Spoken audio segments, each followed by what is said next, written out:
কথাটি মনে রেখো, তোমার এই হাসি খেলায়, এই কথাটি মনে রেখো, তোমার এই হাসি খেলায়, এই কথাটি মনে রেখো।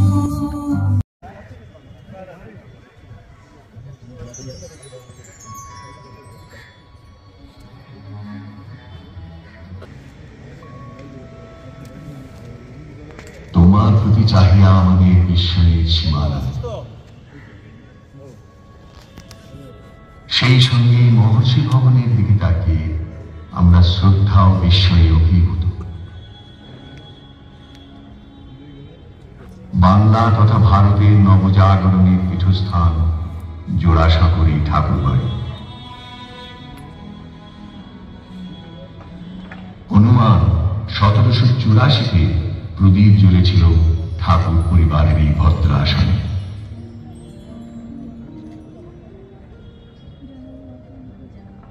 কেমন ছিল প্রাচীন কলকাতা? নবাব আলীবর্দী রাজা কৃষ্ণচন্দ্রের সঙ্গে আসছেন কলকাতায়। রাজা দেখালেন আসি পলাশীর কাছে, জল নাই প্রজা নাই বন হয়ে আছে। ক্রমে হইলেন কলিকাতা উপস্থিত, ইহার দুর্দশা দেখি নবাব স্তম্ভিত। উত্তরে গঙ্গার ধারে মাত্র কয়জন, পূর্ব দক্ষিণ ভাগে শুধু বাদাবর।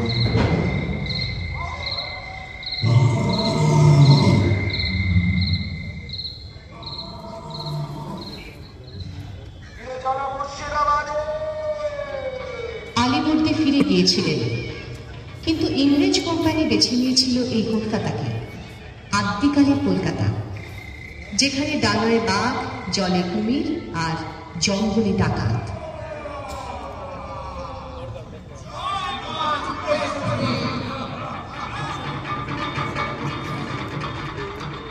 চিত্তেশ্বরী মন্দিরে নরবলি হতো।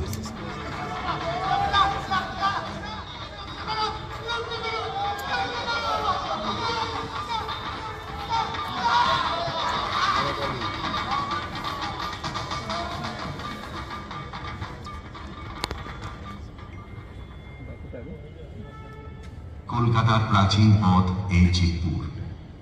ইংরেজরা বলতো রোড টু কালীঘাট। 1757 পলাশী যুদ্ধ জয় করে প্রায় ফিরলেন কলকাতায়।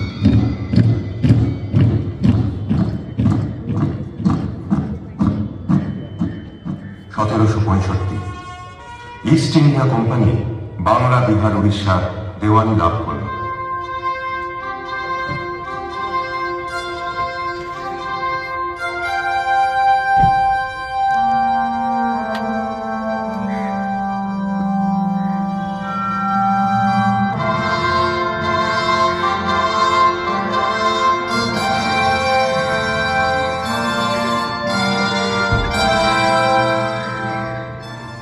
কলকাতা হয়ে উঠল পূর্ব ভারতের আমদানি রপ্তানির জমজমাট কেন্দ্র।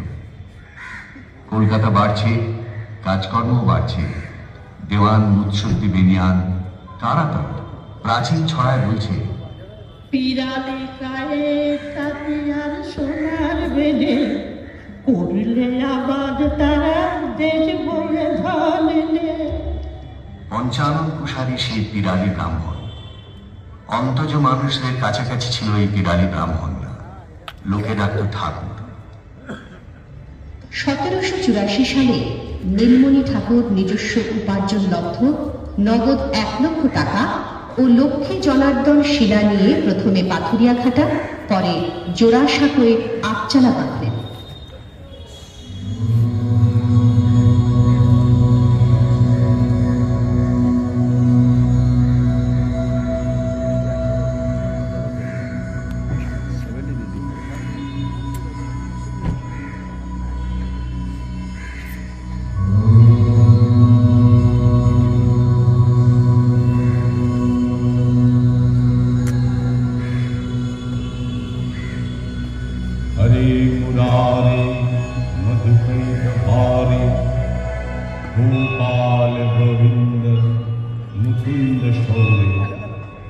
जगदीश नारायण कृष्ण विष्णु निराश। এই বাড়িতেই জন্মগ্রহণ করলেন দ্বারকানাথ ঠাকুর। কলকাতা তখন সরগরম বাইখ্যামটা, হা পাকড়ায় আর কবি গানের আসন। আমি চৌগলে হাতে যাব সঙ্গেতে, আমি চৌগলে হাতে যাব সঙ্গেতে, কাছে ধাক্কা পেলে কাছে ধাক্কা পেলে আধি চাদর চমকদার, চৌগলে হাতে যাব সঙ্গেতে, আমি চৌগলে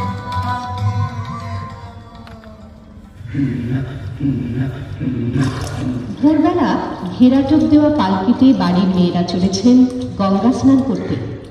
পালকির ভিতরে বসে থাকতেন তারা, পালকি সদ্য ডোবানো হতো গঙ্গায়। এভাবেই হতো গঙ্গা স্নান।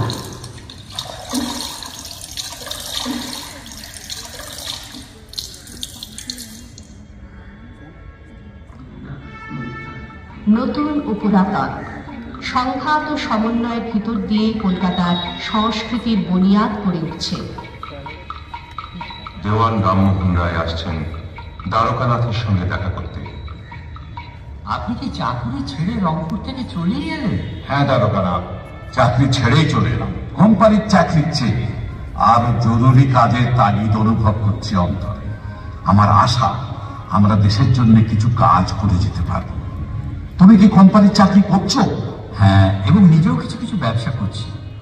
তুমি তো ইংরেজি শিখেছো? হ্যাঁ, সে বোর্ডিং স্কুলে। আমার ইচ্ছা ভালো করে ইংরেজি শিখে ইংরেজদের মতন স্বাধীন ব্যবসা করব। দেখো, আমাদের কিন্তু শিক্ষা ও সংস্কার এই দুটো কাজ একসঙ্গে চালাতে হবে। রামমোহন ও দ্বারকানাথের এই ধাবমান জুড়ি গাড়ির গতির সঙ্গেই নবজাগরণের রথ চলেছিল এই পূর্ব দেশে। 1817 হিন্দু কলেজ প্রতিষ্ঠা। বাবু দ্বারকানাথ ঠাকুর হিন্দু কলেজ প্রতিষ্ঠাকল্পে 10,000 টাকা দান করলেন।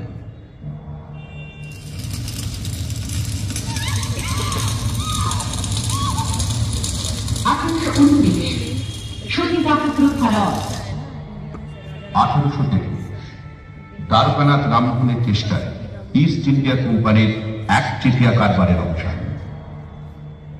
1835 মেডিকেল কলেজ প্রতিষ্ঠা। পাশ্চাত্য প্রথার চিকিৎসাবিদ্যা শিক্ষার জন্য দেশীয় ছাত্রদের উৎসাহিত করার উদ্দেশ্যে প্রিন্স দ্বারকানাথ 3 বছরের জন্য বাৎসরিক 2,000 টাকা দেবার প্রস্তাব করেন।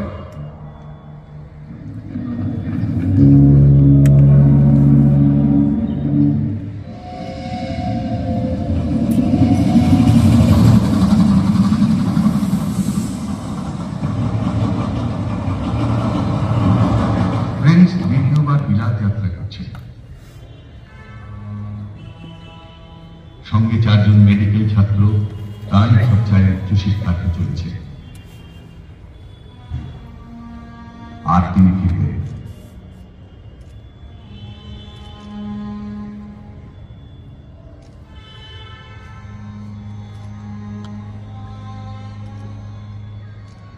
প্রিন্স দ্বারকানাথের জ্যেষ্ঠ পুত্র দেবেন্দ্রনাথ এখন প্রধান পুরুষ এই বাড়িতে। সেই দেবেন্দ্রনাথ কিন্তু গগনে ঘন ঝড়, প্রথম তার পিতামহী অলকা সুন্দরীর মৃত্যুতে, তারপর সেই ঝড় এলো একখানি ছোট পত্র রূপে। কি ছিল সেই বাতাসে ভেসে আসা ছেঁড়া পাতায়?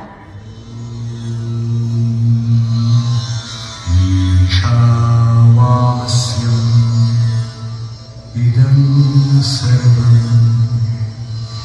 যৎকিঞ্চ জগত্যাং জগৎ।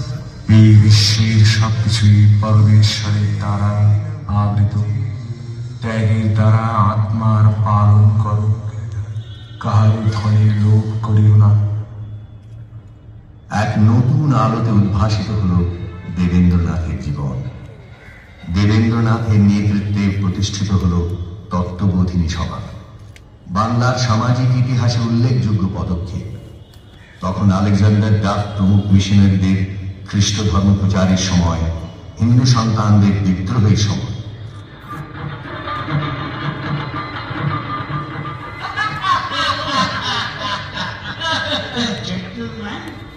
এটা কালী পুজো?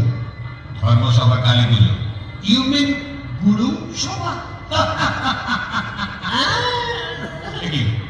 We must wish to Goddess Kali. Good evening, madam. বড় আস্পর্ধা, মাথা কি ম্যাডাম?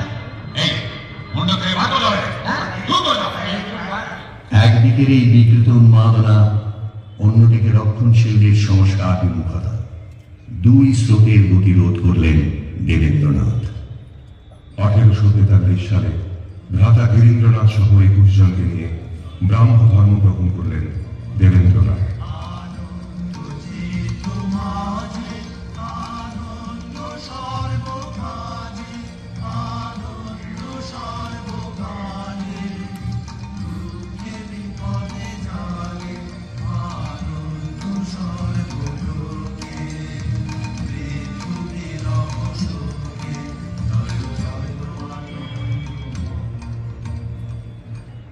রাজনারায়ণ বসুর প্রেরণায়, নবগোপাল মিত্রের উদ্যমে এবং ঠাকুরবাড়ির প্রত্যক্ষ পৃষ্ঠপোষকতায় শুরু হলো হিন্দু মেলা।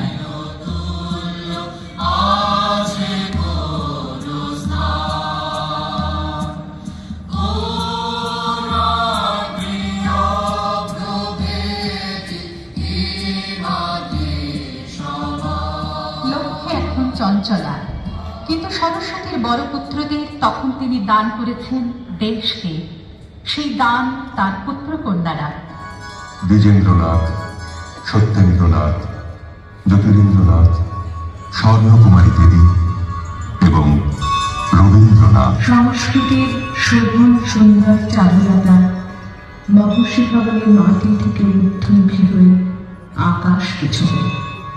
এবারে সেই পর্ব। সংস্কারের অর্গল খুলে দেওয়া হলো এই বাড়ি থেকে। স্বদেশ চিন্তা, সাহিত্য ও সঙ্গীত চর্চার এক জীবন্ত পরিবেশ।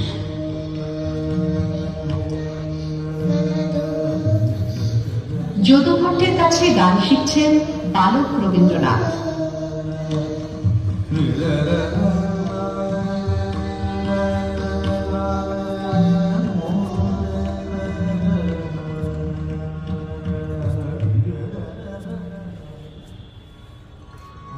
সে পদতলে হইলেন নত, সহসা অলক্ষতে পড়িল খসিয়া জবকন্যিকার খুন মহেশ চরণে।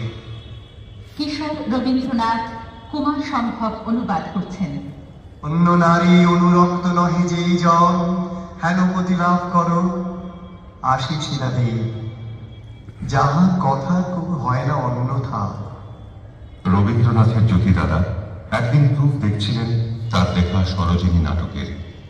সহসা সেখানে রবীন্দ্রনাথের প্রবেশ। জ্যোতিদাদা। কে রে? রবি, আয় আয়। রবি, শুন তো এখানটা।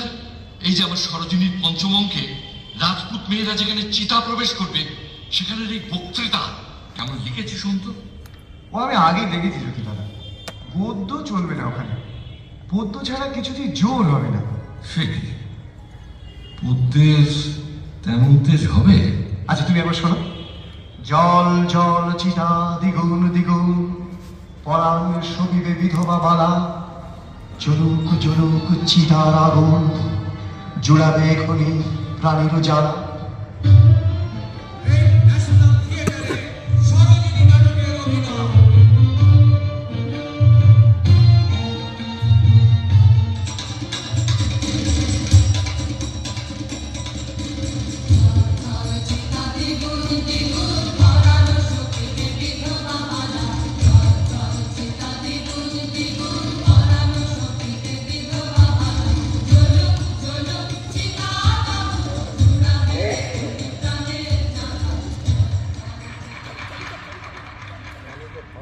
জ্ঞানাঙ্কুর আর্যদর্শন তত্ত্ববোধিনী বঙ্গদর্শনীর পর রবীন্দ্রনাথের আত্মপ্রকাশের স্থায়ী আশ্রয় হল ভারতী পত্রিকা।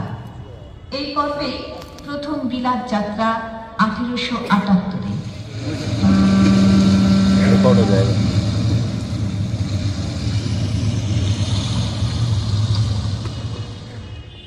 ফিরে এসে এই ঠাকুর বাড়ির ছাদে বাল্মীকি প্রতিভার অভিনয়।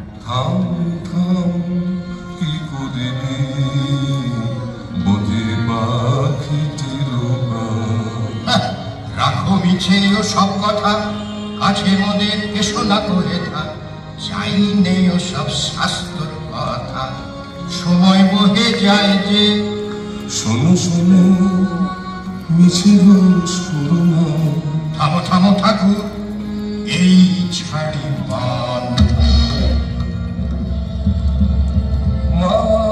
দর্শক হিসেবে ওই ছাদে উপস্থিত আছেন বঙ্কিমচন্দ্র, স্যার গুরুদাস বন্দ্যোপাধ্যায়, হরপ্রসাদ শাস্ত্রী, বিহারীলাল। এই আনন্দময় প্রেরণাতেই রবীন্দ্রনাথের যৌবনের কবিতাগুলি তখন ফুটে উঠছে। জাগিয়া উঠেছে প্রাণ, পড়ে উঠলে উঠেছে বাড়ি, ওরে প্রাণের বাসনা প্রাণের আবেগ রুধিয়া রাখিতে নারী। 1896 সালে কলকাতায় জাতীয় কংগ্রেসের অধিবেশন। কবি নিজের দেওয়া সুরে বঙ্কিমচন্দ্রের বন্দে মাতরম গাইলেন এই মহর্ষি ভবনের কক্ষে।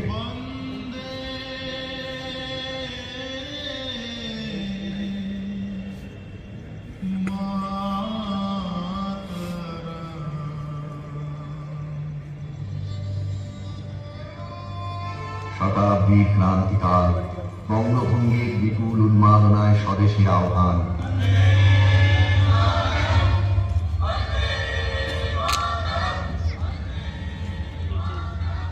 Partition of Bengal is a settled fact. 1905 বঙ্গভঙ্গ আন্দোলনের বিরুদ্ধে যখন গর্জে উঠল দেশ,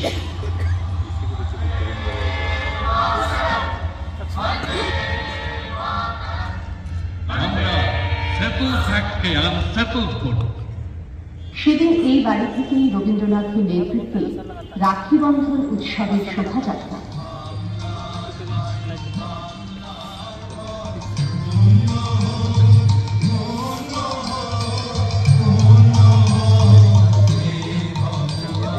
রবীন্দ্রনাথ চলেছেন গান গেয়ে, সঙ্গে দীনেন্দ্রনাথ, রামেন্দ্র সুন্দর ত্রিবেদী, ঠাকুর বাড়ির ছেলে।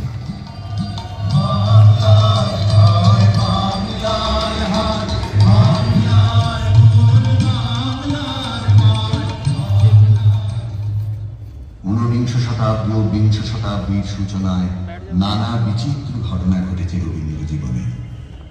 একদিকে পর পর ব্যক্তিগত শোকের আঘাত, আবার আর একদিকে নিজের সৃষ্টির বাঁধ ভাঙা স্রোত। 1902 শেষ নিঃশ্বাস ত্যাগ করলেন কবি পত্নী মৃণালিনী দেবী।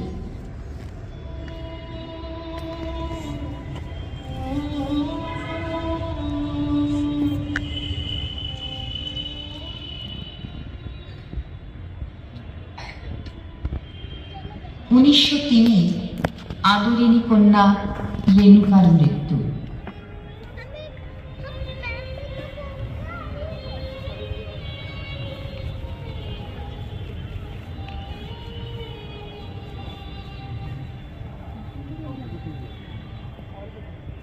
উনিশশো 5 মহর্ষি ভবনের প্রাণ পুরুষ দেবেন্দ্রনাথের প্রয়াণ।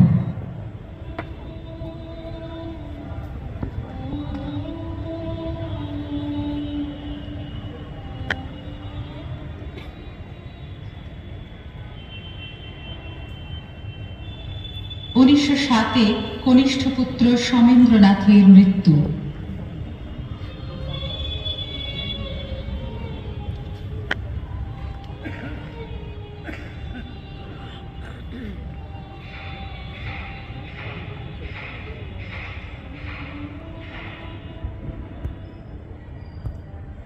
রবীন্দ্রনাথ এখন শান্তিনিকেতন বিদ্যালয়কে বিশ্বভারতীতে রূপান্তরের সাধনায় নিমগ্ন।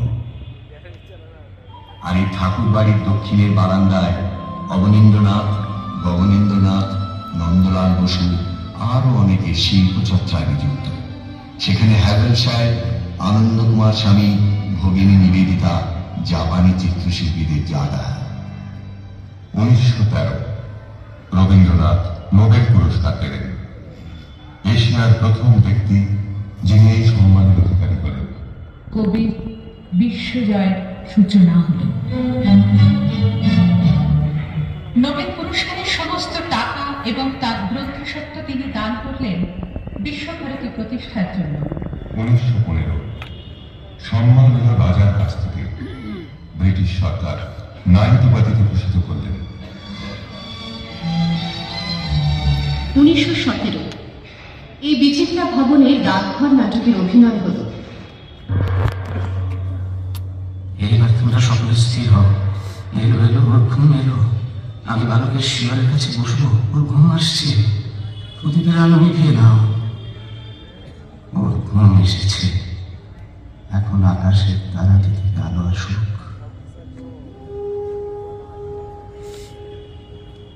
অমল, অমল, ও ঘুমিয়ে পড়েছে। আমি যে ওর জন্য ফুল এনেছি, ওর হাতে কি দিতে পারবো না? আচ্ছা দাও তোমার ফুল। অভিনয় শেষে সকলে একে একে উঠে আসছেন। শুধু গান্ধীজি মুদ্রিত নেত্রে বসে আছেন, নিস্তব্ধ, চোখে তার জল।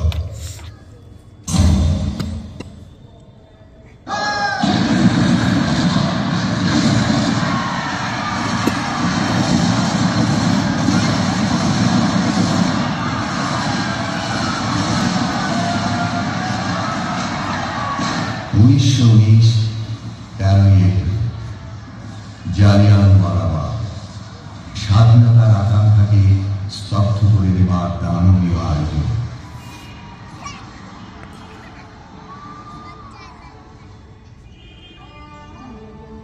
মনুষ্যত্বের এই চরম অবমাননায় তপ্ত হয়ে গেলেন কবি।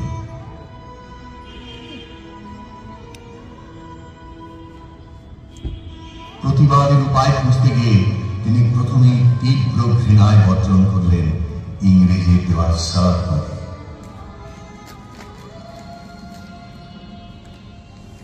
বারবার রাষ্ট্রনায়করা ছুটে এসেছেন কবির কাছে পরামর্শের জন্য। এসেছেন সুভাষচন্দ্র, জওহরলাল, মোহনদাস করমচাঁদ গান্ধী, যিনি গুরুদেব বলে ডাকলেন রবীন্দ্রনাথকে। আর রবীন্দ্রনাথ তাকে বললেন, যদি আলো না হবে,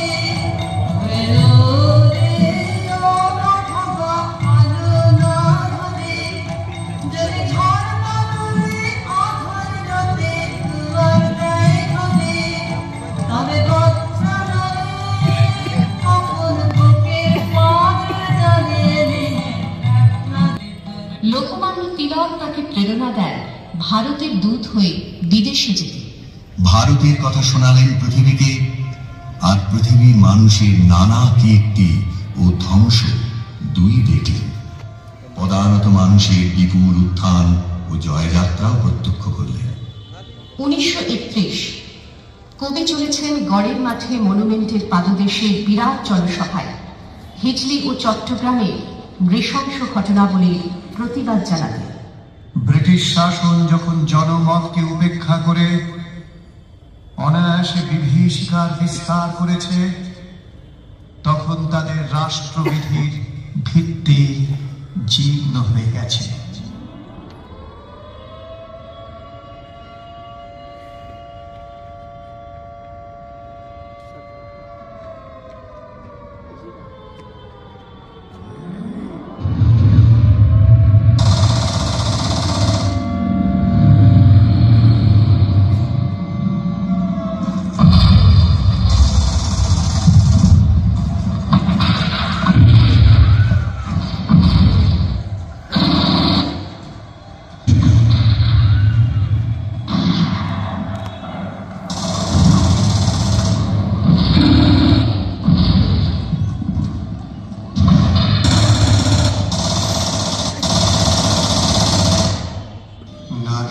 চারিদিকে ফেলিতেছে বিষাক্ত নিঃশ্বাস, শান্তির ললিত বাণী শোনায় কি ব্যর্থ পরিহাস।